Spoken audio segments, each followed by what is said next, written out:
and they had sent a special judge in for my case. So when the judge had finished with my case, he stood up and started shaking his papers up and getting them all ready to go. And the attorney for the judges stood up and way over on the other side of the courtroom, and the lawyer hollers across the courtroom, Mr. Sprinkle, he says, I would like to speak to you after the judge has left the courtroom. I said, why, Mr. Leicester, what is it you have to say to me that you don't want the judge to hear?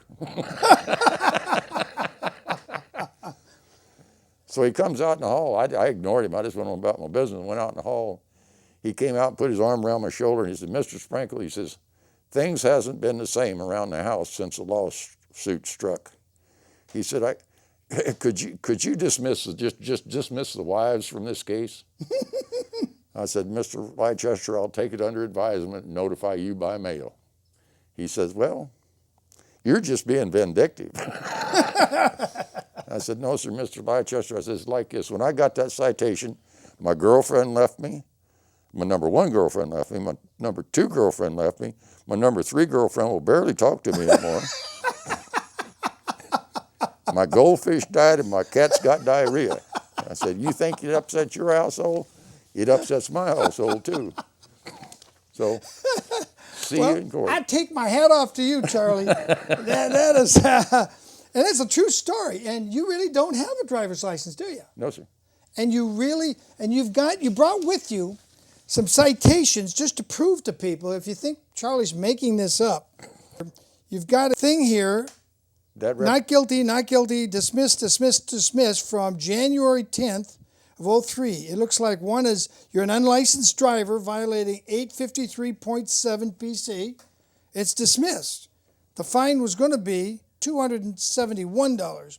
Then they had a failure to appear on a citation, 12500 DVC, and they wanted $104 for that. Can you read those charges? I can. The first one is unlicensed driver. The second one is failure to appear.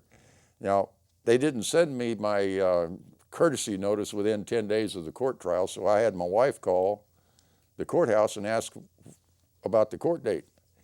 And the court clerk told my wife that the officer had made a mistake on the date and that they had set the date for a day that the court was going to be closed because of a national holiday, and that they was going to have to change the dates for my court appearance, and they would notify us. So my wife said, well, what if we don't hear anything from you? The court clerk said, well, if you don't hear anything from us, just don't worry about it. Okay. 6 months later, cops roll up in front of my house and got a $5,000 warrant for my arrest. There was no holiday that day. The court knew I was going to fight the case, and they wanted to jack up the ante. That's what they do. So they lied to you. They lie. Our government employees, our public servants lied to you, Charlie. Yes, they did. And it ain't the first time. Naughty, naughty, you guys. Naughty, naughty. You shouldn't lie to Charlie, because Charlie takes it kind of pretty serious. So what did you do to him, Charlie? Well, this bunch I didn't do anything with, was because they didn't convict me. Yeah, they dismissed everything. You were arrested April 27th, unlicensed driver. Then May 24th of 02, they said failure to appear on citation, want $1,000 for that.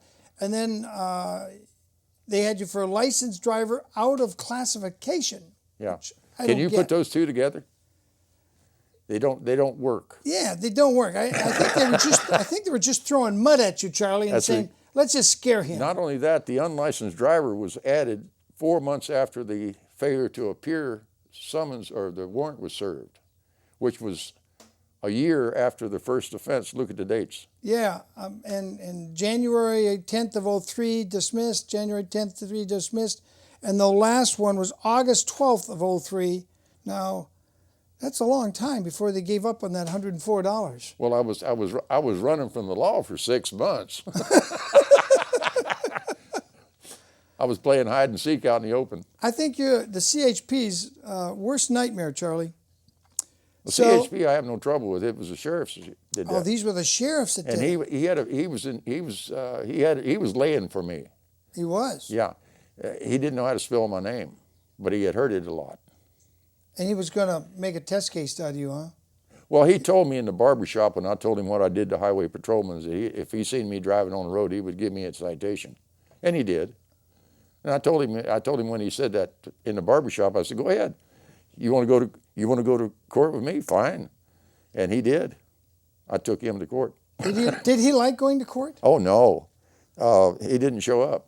He didn't No, show and up he was under subpoena. under subpoena, and Yeah. he didn't show up. And I asked the judge, I said, "We'll put out an arrest warrant for him. He's under subpoena to be here today, and you're wasting my valuable time, so go get him." And they said, "No, we'll give him another month." I said, "Oh, you pansy." You told the judge, was that Judge Curtis? Yeah. You told him Well, I he's don't know. That none of them judges are right. That Rebecca gal was the assistant DA. Yeah, Rebecca Batoff. When this case was Batoff? when this case was dismissed, she was in New York. They just make it up as they go along, don't they, Charlie? Anything they want, Yeah. they just make it up. Our government's out of control. And I'm happy to see, Charlie, a man like you that teaches these police officers and sheriff's deputies a lesson once in a while.